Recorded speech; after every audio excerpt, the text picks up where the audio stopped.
آج ہم اسلامی تاریخ کے ایک بہت اہم ایک فیصلہ کن موڑ غزوہ موتا کی گہرائی میں اتر رہے ہیں۔ جی بالکل۔ یہ 8 ہجری میں ہوا، یعنی ستمبر 629 عیسوی، اور یہ مسلمانوں کی پہلی بڑی ٹکر تھی بازنطینی سلطنت یعنی روم سے۔ ہاں، اس وقت کی سپر پاور سے۔ بالکل۔ تو ہمارا مقصد صرف یہ نہیں کہ کیا ہوا، بلکہ یہ سمجھنا ہے کہ اس کی اہمیت کیا تھی، نتائج کیا نکلے، اور کچھ وہ حیران کن باتیں بھی ہیں اس سے جڑی ہوئی۔ جی، اور ایک خاص بات جو آپ نے کہی کہ نبی کریم صلی اللہ علیہ وسلم خود شریک نہیں تھے، پھر بھی اسے غزوہ کہتے ہیں۔ ہاں، یہ نقطہ بڑا دلچسپ ہے۔ عام طور پر تو غزوہ وہی ہوتا ہے جس میں آپ صلی اللہ علیہ وآلہ وسلم خود موجود ہوں۔ جی، تو اس پر بھی بات کریں گے کہ ایسا کیوں ہے۔ ٹھیک ہے، تو آئیے شروع سے شروع کرتے ہیں۔ یہ سب ہوا کیوں؟ کیا وجہ بنی؟ اصل میں قصہ شروع ہوا خطوط سے۔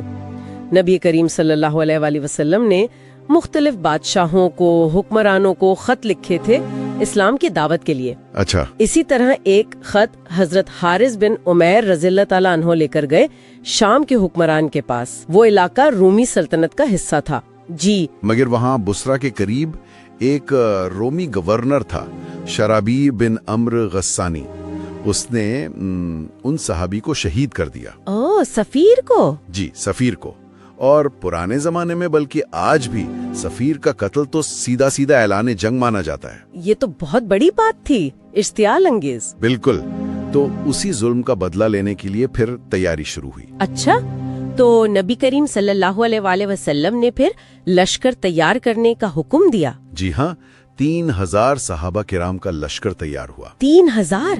لیکن ان کے مقابلے میں کون تھا اور کتنے لوگ تھے؟ یہ بات تو بہت اہم ہے۔ جی، یہی تو اصل نقطہ ہے۔ ان کے مقابلے میں تھی رومی فوج، باقاعدہ پیشہ ور فوج، اور ان کے ساتھ ان کے مقامی عرب اتحادی قبائل بھی تھے۔ اور تعداد پر روایات مختلف ہیں، لیکن کم سے کم 1 لاکھ بتائی جاتی ہیں۔ 1 لاکھ؟ جی، اور بعض روایتوں میں تو 2 لاکھ تک کا بھی ذکر ہے۔ 3000 کا مقابلہ 1 یا 2 لاکھ سے؟ آپ سوچیں ذرا، یہ عددی فرق کتنا زیادہ ہے، ناقابل تصور قسم کا۔ بالکل، یہ ایک دم غیر معمولی تھا۔ پہلے حضرت زید بن حارثہ رضی اللہ عنہ، فرمایا کہ اگر وہ شہید ہوں پھر حضرت جعفر بن ابی طالب رضی اللہ عنہ، جی، اور اگر وہ بھی شہید ہو جائیں تو پھر حضرت عبداللہ بن رواحہ رضی اللہ عنہ۔ اللہ اکبر!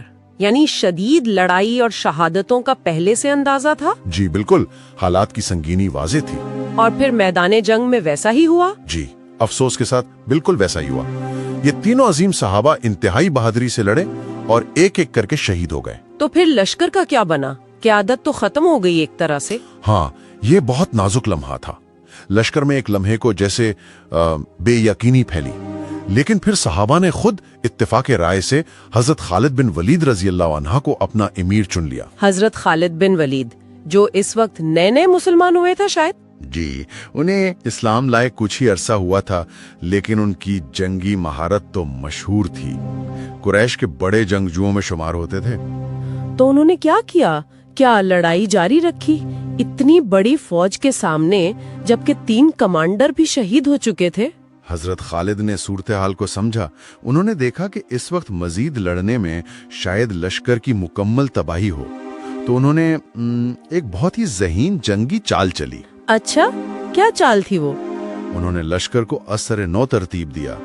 رات کے وقت دستوں کی جگہیں بدلی، کچھ کو پیچھے ہٹا کر صبح نئے انداز میں سامنے لائے۔